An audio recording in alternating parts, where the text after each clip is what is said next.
Yeah, EJL Production, yo.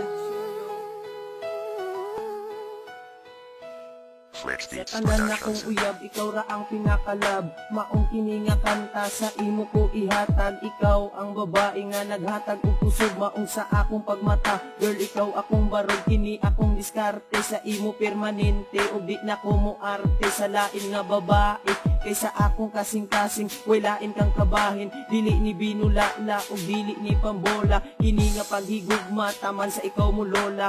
Wa ko gimahayan ang ato ang pagkauban, ug wa ko nagbinuang tinuod ning tanan. Ug salamat sa tanan nga gihatag mo nga gugma. Dili ko na sayangan, ug di ko binuangan. Wa ko gisayangan ang oras gadagan. Buntag udto gabi imong text giatangan. Ang imong pangalan mitatak na sa akong dughan.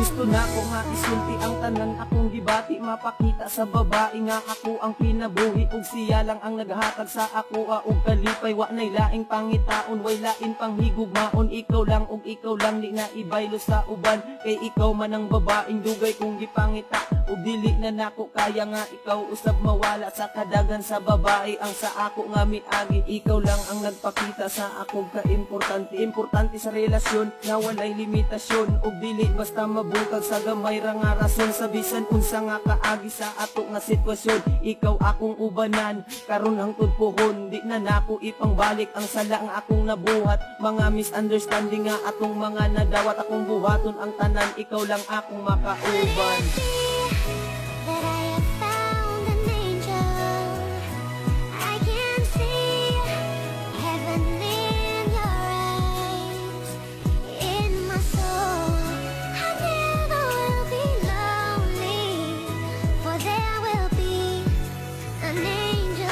Salamat sa tanan nga wa ko nimo gibiyaan. Imo kong gihigugma nga mas labaw pa sa tanan. Ikaw ako ang higugmaon, hangtod sa kahangturan akong ihatag ang tanan. Para ikaw dili magmahay nga ako imong gipili. Ang sa imuha magpalipay, ug dili na nako tugtan nga ikaw usab mawala. Ikaw akong ampingan, dili nako pasagdan, ug di na binuangan. Dili man ko sosyal, pero gugma nako. Grabe jud ka espesyal. Ikaw ang ako ang prinsesa sa oras sa atong kasal. Akong giampo sa gamhanan nga kita, di mo surrender. Ipadayon na tong duha ang ato ang pagka-partner. Bigunon kong tanan para imong mabatian, ug dili ikadalo para sa imuha ning tanan.